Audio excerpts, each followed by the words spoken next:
So I was so enthralled with this book. It's one of my most satisfying reads and books, to be honest, that I ended up making a summary instead of just the lesson I derived from it. Let's get into it.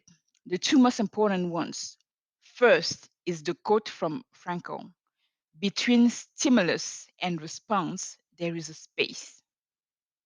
Between stimulus and response, there is a space. And in that space is our freedom of choice. So it's the lesson that I'm not a victim. I am a proactive being working on my consciousness to choose the right and most appropriate response for whatever the situation is.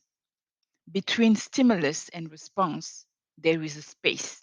So that's very important. The second lesson I have written, and we keep writing my personal statement, my personal mission statement, those core values and principles that govern my life, and to keep it by my side to always remind myself which values, which principles I want to live my life by, which is really important when you have that kind of focus, that kind of aim.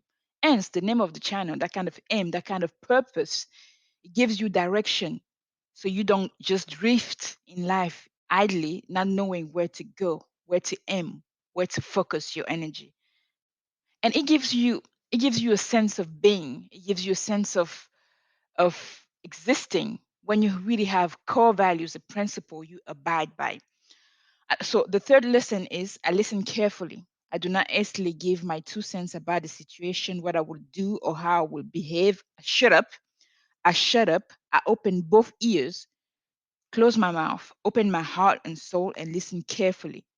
I give the other person oxygen and validation. The fourth lesson is to apply what I learn, to do what I know.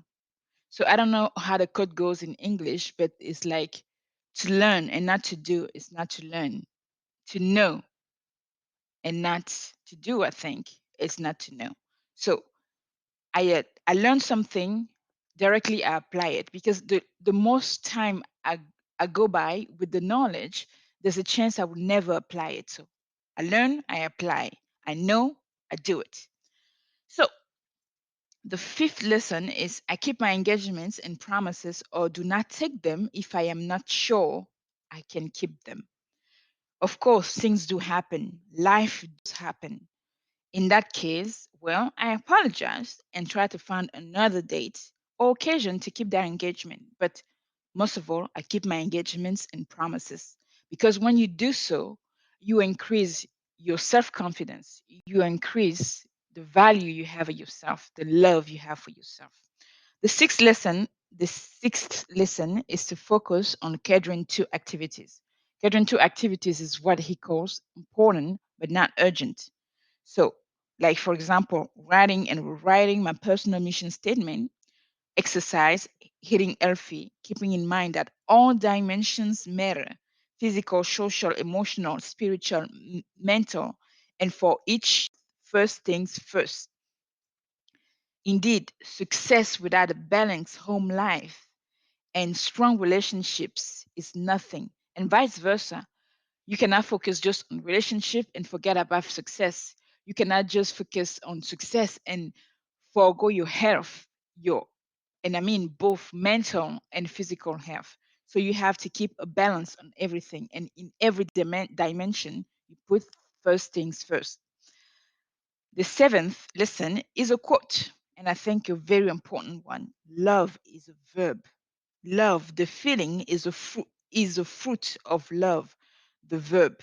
So love her, serve her, sacrifice, listen to her, empathize, appreciate, affirm her.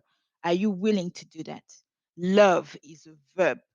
So this is what is so great with such books because it gives you new paradigms. I never thought about it this way. Love is a verb. The feeling is only the product, the fruit of the action to love. So, on that note, until then, my friends, and be the best version of yourself. Bye bye.